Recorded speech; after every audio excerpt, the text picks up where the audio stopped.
6 possible effects of Trump's climate policy change. U.S. President Donald Trump has announced the reversal of the so-called endangerment finding, a key Albemarle scientific ruling that underpins much of U.S. environmental legislation. As a result of this, experts are predicting various environmental and economic impacts, though the decision by the U.S. Environmental Protection Agency (EPA) is expected to be challenged in the courts from environmental groups. The most obvious outcome of the legislative change is that there will be fewer restrictions placed on greenhouse gas-producing industries, in particular vehicle manufacturers. The 2009 endangerment finding was the result of a major report by the EPA, which identified 6 greenhouse gases, including carbon monoxide and methane, as endangering current and future generations. The EPA produced the report after a 2007 U.S. Supreme Court decision that it was responsible for regulating greenhouse gases under the Clean Air Act, with the court ruling it was without a doubt that these gases counted as air pollutants. Greenhouse gases trap heat in the atmosphere, raising temperatures. The impact of the ruling until now has been notable.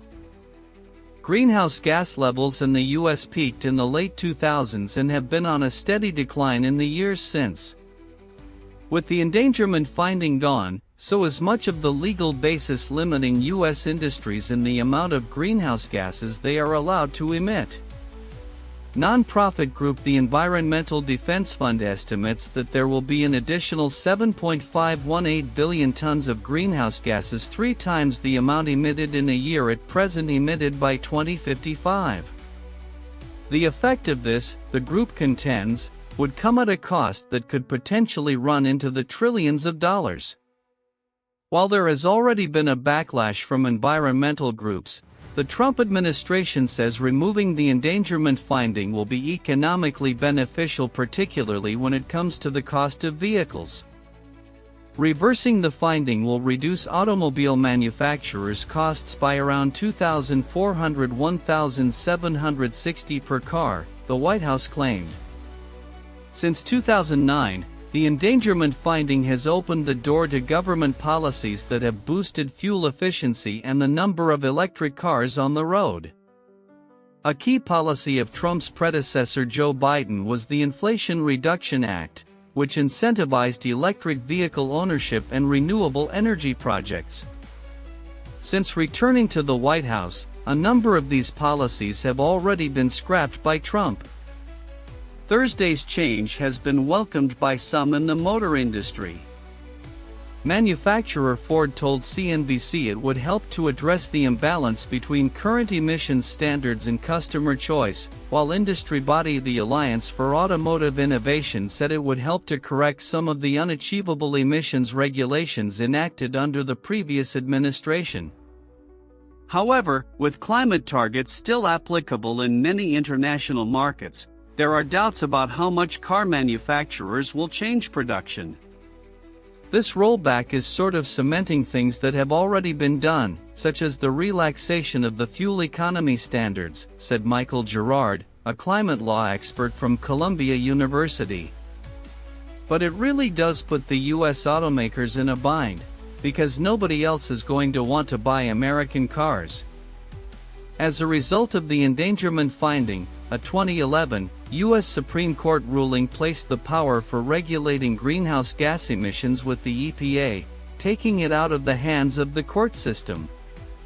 With the finding gone, legal experts are predicting this will now unravel, leading to a surge in what are called public nuisance actions. A public nuisance is anything that interferes with the rights of the public, but in environmental cases, it generally refers to something that would interfere with the health and safety of a community. Prior to the 2011 ruling, various court cases were brought by several U.S. states against alleged corporate polluters seeking compensation for that pollution. So U.S. companies could once again face such legal action. This may be another classic case where overreach by the Trump administration comes back to bite it, said Robert Percival, a University of Maryland environmental law professor. Announcing the end of the endangerment findings, the EPA stated that maintaining greenhouse gas emissions standards was not a requirement to fulfill its core mission of protecting human health and the environment.